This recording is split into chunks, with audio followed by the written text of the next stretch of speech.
नमस्ते मित्रों, राम राम। आपकी शंकाओं के समाधान के इस सेशन में, क्योंकि अभी भी शंकाएं शेष हैं और मुझे ढूंढते ढूंढते एक ऐसी पीडीएफ मिली है मित्रों, वो पीडीएफ आपके लिए बहुत महत्वपूर्ण होगी, जिसमें कई सारे जो प्रश्न हैं, है ना, उन प्रश्नों के बिल्कुल विभागीय समाधान हैं। इसलिए मेरा आपसे आग्रह है कि अगर आप कहीं विविध प्रकार की शंकाओं से घिरे हुए हैं और अभी भी अगर आप एक स्पष्ट और सटीक मार्गदर्शन जो बीकानेर निदेशालय के द्वारा जारी किए गए निर्देश हैं, उन निर्देशों के अनुरूप आपको सही जानकारी मिले, इसके लिए मैं प्रयास करूंगा। मैं कुछ प्रश्न जो उलझे हुए प्रश्न हैं उनके बारे में आपको बताने जा रहा हूं, तो 5 मिनट का समय निकालकर आप अपनी शंकाओं का समाधान जरूर कर लें। मित्रों, आप देखेंगे ये एक पीडीएफ है। ये पीडीएफ मित्रों पिछली भर्ती में लेवल 1 के वेरिफिकेशन के अंतर्गत की बात है मित्रों, है ना। तो आप देखेंगे ये 23/3/2022 को एक विज्ञप्ति जो है वो एक लेटर जो है वो कार्यालय निदेशक प्रारंभिक शिक्षा राजस्थान बीकानेर के द्वारा जारी किया गया है।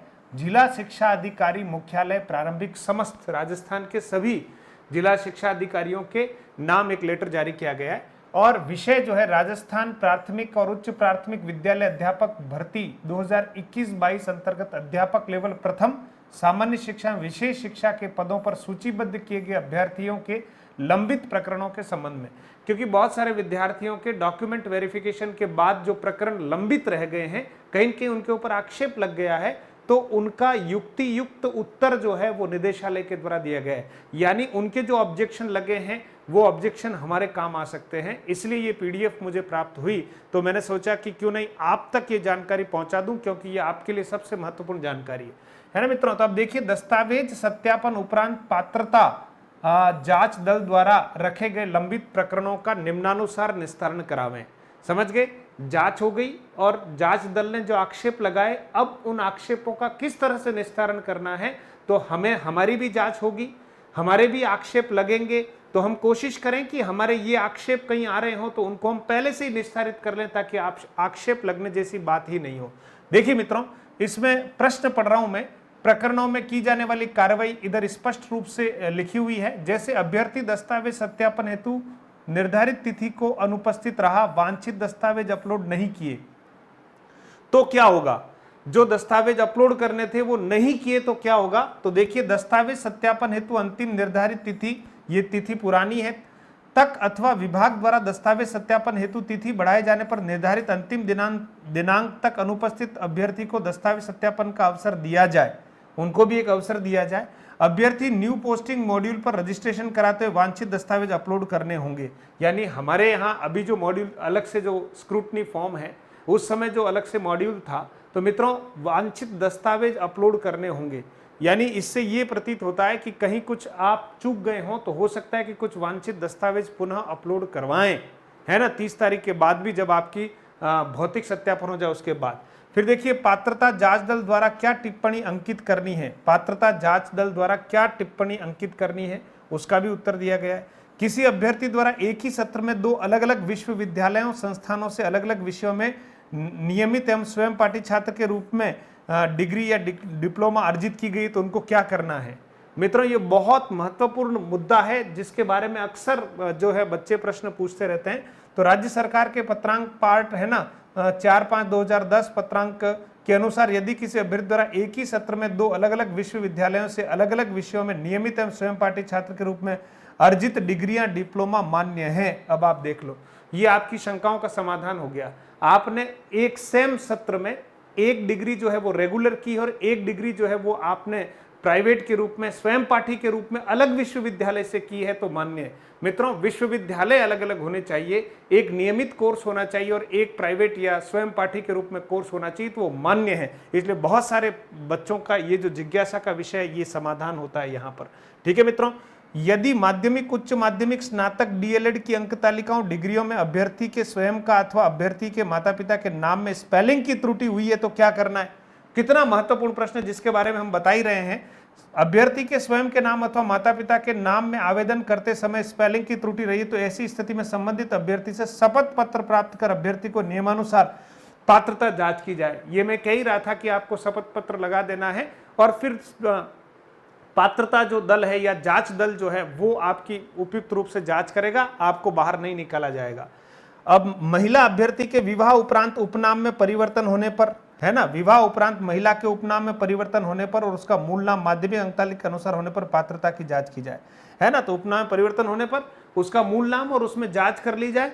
आपका विवाह के बाद अगर सरनेम बदल गया है तो कोई बहुत बड़ी बात नहीं है, इससे संबंधित आप प्रार्थना पत्र दे सकते हैं। अभ्यर्थी द्वारा राजस्थान राज्य से भिन्न अन्य राज्यों से प्रारंभिक शिक्षा में द्विवर्षीय डिप्लोमा उत्तीर्ण किया तो उनका क्या करना है, उनके लिए भी बहुत स्पष्ट रूप से जो है निर्देश दे रखे हैं। इसी तरह से मित्रों बहुत सारे प्रश्न हैं। अभ्यर्थी के उच्च माध्यमिक में 50% से कम प्राप्तांक के ऑनलाइन आवेदन में स्नातक की सूचना अंकित नहीं की है तो उनको क्या करना है। आरक्षित वर्ग EWS, OBC, MBC, SC, ST, है ना, में होने पर सक्षम अधिकारी द्वारा जातीय मान्य प्रमाण पत्र ऑनलाइन आवेदन की निर्धारित अंतिम तिथि के बाद के हैं तो क्या करना है। वो तो स्पष्ट हो गया कि अगर बाद के हैं तो आपको एक शपथ पत्र देना है, आपका काम हो जाएगा, और वही बात यहाँ पर है। ठीक है, ईआईसी, पंचमढ़ी तथा जेबीटी द्वारा जारी प्रमाण पत्र मान्य है अथवा नहीं। ठीक है, विशेष डीएलएड योग्यताधारी अभ्यर्थी क्या सामान्य शिक्षक के रूप में पद के लिए पात्र होंगे, एक से अधिक आवेदन किया है तो क्या होगा। मतलब ऐसे ज्वलंत प्रश्न हैं जो आपके लिए बहुत महत्वपूर्ण है। बीएड बाल विकास अथवा एनआईओएस से डीएलएड उत्तीर्ण अभ्यर्थियों का क्या करना है। उच्च माध्यमिक वर्ष 2012 में उत्तीर्ण जिसके 45% से कम प्राप्तांक हैं, ठीक है, एनआईओएस और डीएलएड उत्तीर्ण किया है, वह एनआईओएस से उच्च माध्यमिक, एनआईओएस का मतलब नेशनल ओपन जो विद्यालय है, मुक्त विद्यालय, उससे 50% अंक प्राप्तांक किए तो क्या करना है। जम्मू एंड कश्मीर से की गई डीएलएड मान्य है अथवा नहीं है। आपराधिक प्रकरण विचाराधीन, लंबित, अन्वेषणाधीन, दोष मुक्त होने पर क्या करना है। केंद्रीय सेवाओं होती जारी जाति प्रमाण पत्र मान्य होगा या नहीं, यानी सेंट्रल गवर्नमेंट ने जो प्रमाण पत्र, जाति प्रमाण पत्र जारी कर रखा है वो मान्य होगा या नहीं। ठीक है, दिव्यांगता 2 प्रकार की है, दोनों का योग 40% से अधिक है तो क्या उसे संबंधित दिव्यांगता श्रेणी के पद हेतु लाभ दे होगा या नहीं। मतलब मैं केवल प्रश्न पढ़ रहा हूं, समाधान आपको इस पीडीएफ में मिलने वाले हैं। दिव्यांग अभ्यर्थी राजस्थान राज्य से भिन्न अन्य राज्य का है तो क्या करना है। ऐसे बहुत सारे प्रश्न हैं मित्रों। विधवा परित्यक्ता होने पर प्रमाण पत्र ऑनलाइन आवेदन की अंतिम निर्धारित तिथि, अब यहाँ तिथि चेंज हो जाएगी, ठीक है, तो क्या करना है। तो ऐसे कई जो है प्रश्न मित्रों, इसलिए मैं आपसे आग्रह करूंगा कि आपको ईडब्ल्यूएस प्रमाण पत्र पिता अथवा पति के नाम में से कौन सा मान्य होगा। जाति प्रमाण पत्र पिता के नाम से अथवा मूल निवास प्रमाण पत्र पति के नाम से है तो क्या किया जाना है। बहुत सटीक बातें इसमें है। चरित्र प्रमाण पत्रों के संबंध में अंतिम संस्था द्वारा जारी किया गया किंतु गुम हो गया, अप्राप्त, जारी नहीं, मूल नहीं, तो क्या किया जाना है। मतलब जो बातें कही जा रही थी मित्रों, उसको बहुत तथ्यात्मक रूप से आपको जो निदेशालय के निर्देश हैं वो आपसे रूबरू करा रहा हूं। शादी राज्य से बाहर आरक्षित महिला, पिता राजस्थान के मूल निवासी है तो क्या करना है ना। किसी विधवा महिला अभ्यर्थी के पास उसके पति का मृत्यु प्रमाण पत्र है और दस्तावेज सत्यापन के समय केवल पति का नाम राशन कार्ड में दर्ज है तो क्या करना होगा। तो मित्रों ये जो पीडीएफ है ये आपके लिए बहुत महत्वपूर्ण है।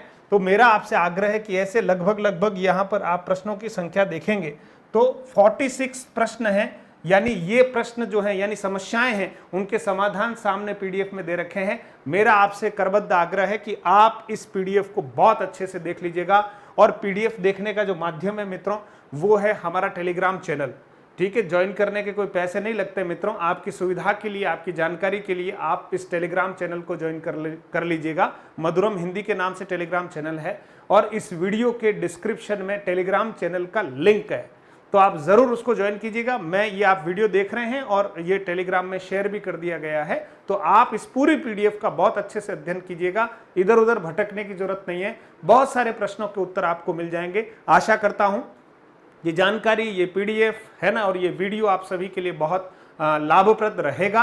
अन्य मित्रों तक इस बात को जरूर पहुंचाएं मित्रों। तो बहुत बहुत धन्यवाद मित्रों। हमसे जुड़ने के लिए आप मधुरम हिंदी प्रो करके जो हमारा एप्लीकेशन है इसको भी डाउनलोड कर सकते हैं। और आप पहली बार अगर मधुरम हिंदी के यूट्यूब चैनल पर पधारे हैं तो आप इसको सब्सक्राइब कीजिएगा और अपने मित्रों तक शेयर जरूर कीजिएगा। बहुत बहुत धन्यवाद। और कोई आपकी क्वेरी जो इसके अलावा तो आप कमेंट कीजिएगा ताकि मैं उनको पढ़कर आपकी कुछ और क्वेरीज हैं, है ना, कुछ ऐसे प्रश्न हैं तो उनकी जिज्ञासाओं का समाधान कर पाऊं। बहुत बहुत धन्यवाद मित्रों।